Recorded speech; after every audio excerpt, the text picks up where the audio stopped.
Assalamualaikum warahmatullahi wabarakatuh.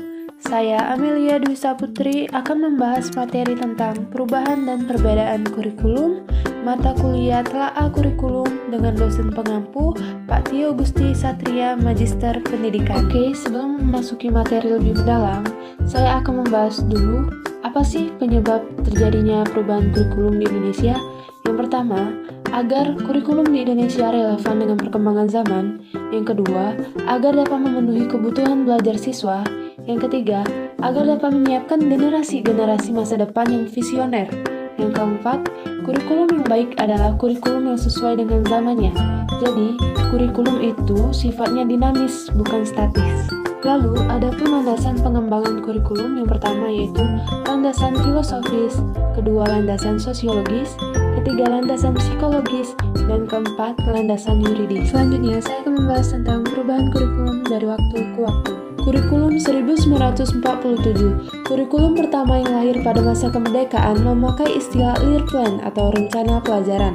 Awalnya pada tahun 1947, kurikulum saat itu diberi nama Rencana Pelajaran. Rencana Pelajaran 1947 bersifat politis yang tidak mau lagi melihat dunia pendidikan yang orientasinya pendidikan ditujukan untuk kepentingan kolonial Belanda, menekankan pada pembentukan karakter manusia Indonesia yang merdeka dan berdaulat. Yang diutamakan adalah pendidikan watak, kesadaran bernegara dan bermasyarakat. Kemudian, kurikulum 1947 disempurnakan ke dalam kurikulum 1952 dengan berganti nama menjadi Rencana Pelajaran Terurai 1952. Ciri kurikulum 1952 yang dijadikan sebagai konsep kurikulum adalah setiap pelajaran harus memperhatikan isi pelajaran yang dihubungkan dengan kehidupan sehari-hari. Dalam konteks Rencana Pelajaran Terurai 1952, mata pelajaran diklasifikasikan dalam 5 kelompok bidang studi, yaitu moral, kecerdasan, emosionalistik atau artistik, keterampilan, dan jasmani. Lalu, kurikulum 1964.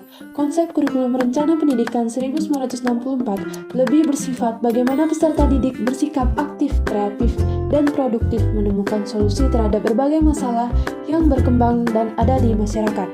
Pemerintah mempunyai keinginan agar rakyat mendapatkan pengetahuan akademik untuk pembekalan pada jenjang SD pada program Pancawardhana, yaitu pengembangan moral, kecerdasan emosional, keprigelan, dan jasmani. Kemudian dikembangkan lagi ke dalam kurikulum 1968 yang merupakan perwujudan dari perubahan orientasi pada pelaksanaan Undang-Undang 1945 secara murni dan konsekuen.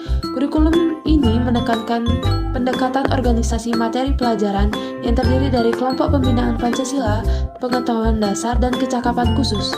Titik beratnya pada materi apa saja yang tepat diberikan kepada siswa. Isi pendidikan diarahkan pada kegiatan mempertinggi kecerdasan dan keterampilan, serta mengembangkan fisik yang sehat dan kuat. Kemudian, kurikulum 1975 menekankan pada tujuan. Latar belakang lahirnya kurikulum ini adalah pengaruh konsep di bidang manajemen, yaitu MBO atau Manajemen by Objective yang terkenal saat itu. Metode, materi, dan tujuan pengajaran dirinci dalam prosedur pengembangan sistem instruksional atau PPSI yang dikenal dengan istilah satuan pelajaran, yaitu rencana pelajaran setiap satuan bahasa. Selanjutnya, kurikulum 1984. Kurikulum ini juga sering disebut kurikulum 1975 yang disempurnakan. Kurikulum ini menggunakan model cara belajar siswa aktif atau CBSA atau Student Active Learning atau SAL.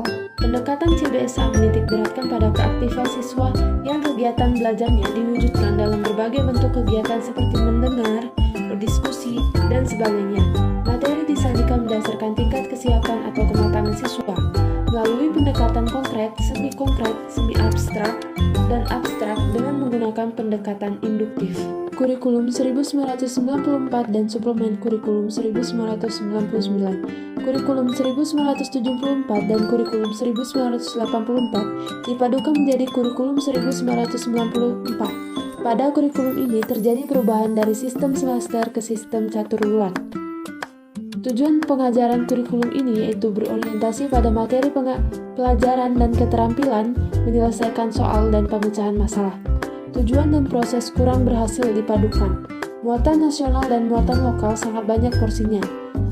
Dengan kejatuhan rezim Soeharto pada 1998, diikuti kehadiran suplemen kurikulum 1999, tetapi perubahan lebih pada menambah sejumlah materi pelajaran saja. Kemudian kurikulum selanjutnya yaitu kurikulum 2004, yang disebut dengan kurikulum berbasis kompetensi atau KBK, memiliki ciri sebagai berikut, yaitu menekankan pada ketercapaian kompetensi siswa baik secara individual maupun klasikal, berorientasi pada hasil belajar dan keberagaman, menggunakan pendekatan dan metode yang bervariasi, sumber belajar bukan hanya guru tetapi sumber belajar lainnya.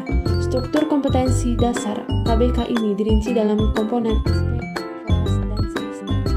Selanjutnya kurikulum 2006. Pemerintah pusat menetapkan SK dan KD, sedangkan sekolah dalam hal ini guru dituntut untuk mampu mengembangkan dalam bentuk silabus dan penilaian sesuai dengan kondisi sekolah daerahnya. Guru lebih diberikan kebebasan untuk merencanakan pembelajaran sesuai dengan lingkungan dan kondisi siswa serta kondisi sekolahnya. Hal ini disebabkan oleh KD, SKL, dan SKKD. Setiap mata pelajaran untuk setiap satuan pendidikan telah ditetapkan oleh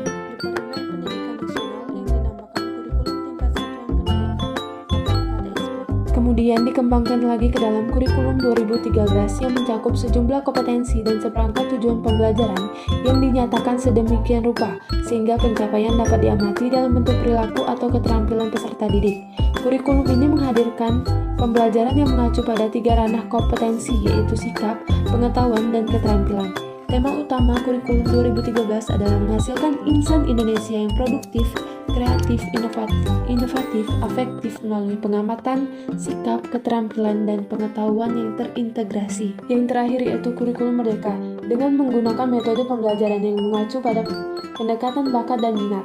Para pelajar dapat memilih pelajaran apa saja yang ingin dipelajari sesuai dengan passion yang dimiliki.